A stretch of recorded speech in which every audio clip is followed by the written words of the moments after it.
Trap flag के बारे में। यह एक स्पेशल पर्पस रजिस्टर है जो कि इंटरनल माइक्रो प्रोसेसर आर्किटेक्चर के अंतर्गत आने वाला टॉपिक है। तो ट्रैप फ्लैग क्या काम करता है? ट्रैप फ्लैग इनेबल करता है। ट्रैप फ्लैग इनेबल करता है, किसे इनेबल करता है? यह इनेबल करता है ट्रैपिंग को। ट्रैप फ्लैग इनेबल करता है ट्रैपिंग को। अब यह कैसे इनेबल करता है ट्रैपिंग को? यह इनेबल करता है ट्रैपिंग को through an on chip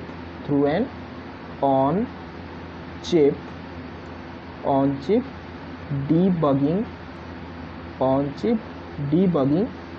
feature. Trap flag enable करता है trapping through an on chip debugging feature. इसका मतलब ये है कि एक प्रोग्राम जो है डीबग्ड होता है, एक प्रोग्राम डीबग्ड होता है टू फाइंड एन एरर और बग। यदि मान लीजिए टी फ्लैग इनेबल्ड है, सपोज टी फ्लैग इनेबल्ड है, यानी कि उसकी टी फ्लैग की वैल्यू क्या है? 1 है। सपोज टी फ्लैग की वैल्यू 1 है, तब क्या होगा? यदि टी फ्लैग की वैल्यू 1 होगी तब माइक्रो प्रोसेसर इंटरप्ट करेगा। किसे इंटरप्ट करेगा? Flow of the program flow को माइक्रो प्रोसेसर इंटरप्ट करेगा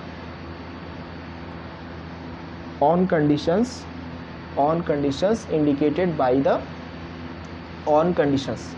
यानी कि जब भी टी फ्लैग इनेबल्ड होगा, माइक्रो प्रोसेसर इंटरप्ट करेगा प्रोग्राम के फ्लो को किस बेसिस पे? कंडीशन के बेसिस पे इंटरप्ट करेगा। अब यह जो कंडीशन है वो इंडिकेटेड किए जाएंगे, by the debug register and control register. Debug register और कंट्रोल रजिस्टर के द्वारा ये सारे कंडीशंस क्या किए जाएंगे? इंडिकेट किए जाएंगे। तो वो केस हुआ जब टी फ्लैग की वैल्यू 1 है। मान लीजिए सपोज टी फ्लैग की वैल्यू जो है वो 0 है। तो इस केस में जो ट्रैपिंग है जिसे हम डीबगिंग फीचर कहते हैं, वो क्या हो जाएगा? वो हो जाएगा डिसेबल्ड हो जाएगा। अब ये जो टी या ट्रैप फ्लैग है, अब ये कहाँ पर यूज़ हो सकता है या कहाँ पर यूज़ होता है? यदि हम बात करें इसकी यूज़ की तो विजुअल C++, यदि हम इसकी बात करें तो विजुअल C++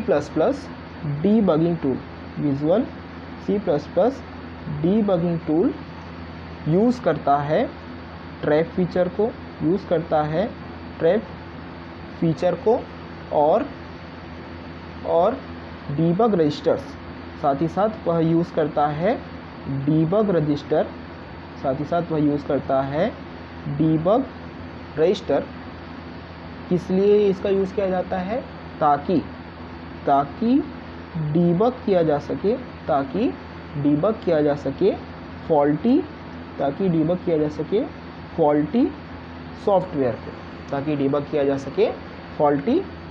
सॉफ्टवेयर को। इसके बाद जिस फ्लैग के बारे में हम आपको बताएंगे वो है आई फ्लैग यानी कि इंटरप्ट फ्लैग। आई फ्लैग यानी कि इंटरप्ट फ्लैग। अब इंटरप्ट फ्लैग क्या काम करता है? इंटरप्ट फ्लैग कंट्रोल करता है। कंट्रोल करता है। किसे कंट्रोल करता है? INTR इनपुट पिन के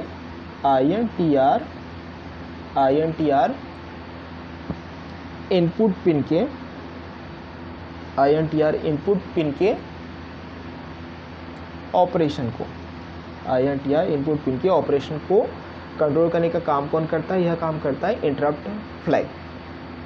अब इंटरप्ट फ्लैग में भी दो वैल्यूज़ हो सकते हैं। इंटरप्ट फ्लैग में भी दो वैल्यूज़ हो सकते हैं। सपोज़ आई की वैल्यू 1 है, सपोज़ आई की वैल्यू 1 है। यदि आई की वैल्यू 1 होगी तो INTR पिन क्या हो जाएगा? INTR पिन क्या हो जाएगा? इनेबल्ड हो जाएगा।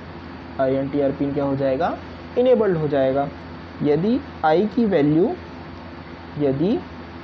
की वैल्यू सपोज़ 0 है, यदि आई की वैल्यू सपोज़ 0 है तो इस केस में जो INTR पिन है, इस केस में जो INTR पिन है वो क्या हो जाएगा? वो हो जाएगा डिसेबल्ड हो जाएगा, डिसेबल्ड हो जाएगा। अब इस state of the flag bit, अब इस स्टेट में यानी कि आई फ्लैग बिट का जो स्टेट है, आई फ्लैग बिट का जो स्टेट है वो कैसे कंट्रोल होगा? यदि हम बात करते हैं आई फ्लैग बिट के स्टेट के बारे में, तो आई फ्लैग बिट का जो स्टेट है वो कंट्रोल्ड होगा, बाय द STI,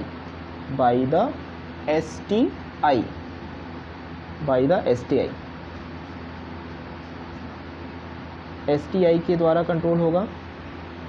STI का मतलब होता है सेट आई फ्लैग। आई फ्लैग बिट के स्टेट को कंट्रोल करने के लिए STI फ्लैग के अलावा एक और फ्लैग यूज़ होगा,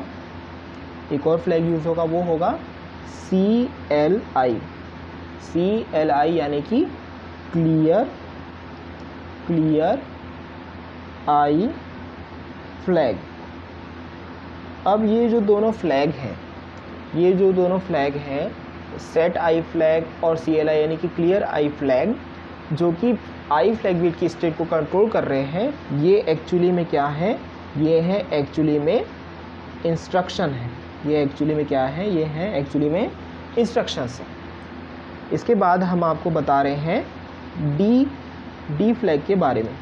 इसके बाद हम आपको बता रहे हैं डी फ्लैग के बारे में, जिसे कहा जाता है डायरेक्शन फ्लैग, अब यह डायरेक्शन फ्लैग क्या करता है? डायरेक्शन फ्लैग सेलेक्ट करता है। किसे सेलेक्ट करता है? या तो इंक्रीमेंट मोड को, या फिर डिक्रीमेंट मोड को। सेलेक्ट करने का काम कौन करता है? डायरेक्शन फ्लैग करता है। अब यह किसके लिए करता है? डी फ्लैग इंक्रीमेंट और डिक्रीमेंट को सेलेक्ट करने का काम, यह काम करता है DI के अलावा, DI के साथ साथ SI, DI और SI इन दोनों रजिस्टर्स के लिए इंक्रीमेंट या डिक्रीमेंट मोड सेलेक्ट करने का काम कौन करता है? डायरेक्शन फ्लैग करता है। अब DI और SI रजिस्टर के लिए जो यह इंक्रीमेंट और डिक्रीमेंट मोड सेलेक्ट किया जा रहा है डायरेक्शन फ्लैग के द्वारा, कब सेलेक्ट किया जाता है? एक स्ट्रिंग इंस्ट्रक्शन के दौरान। अब ये जो डी या डायरेक्शन फ्लैग है, इसके भी दो वैल्यूज़ हो सकते हैं, जैसे कि हमने पिछले कई वीडियोस में या कई सारे टॉपिक्स पे डिस्कस किया है।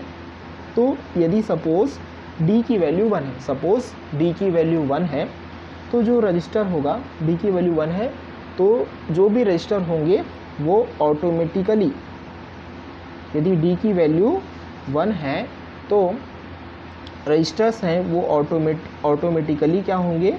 डिक्रीमेंट होंगे। यदि सपोज़ डी की वैल्यू 0 है, सपोज़ डी की वैल्यू 0 है, तो जो रजिस्टर्स हैं वो क्या होंगे? ऑटोमेटिकली इंक्रीमेंट होंगे। तब उस केस में ऑटोमेटिकली क्या होंगे? ये इंक्रीमेंट होंगे।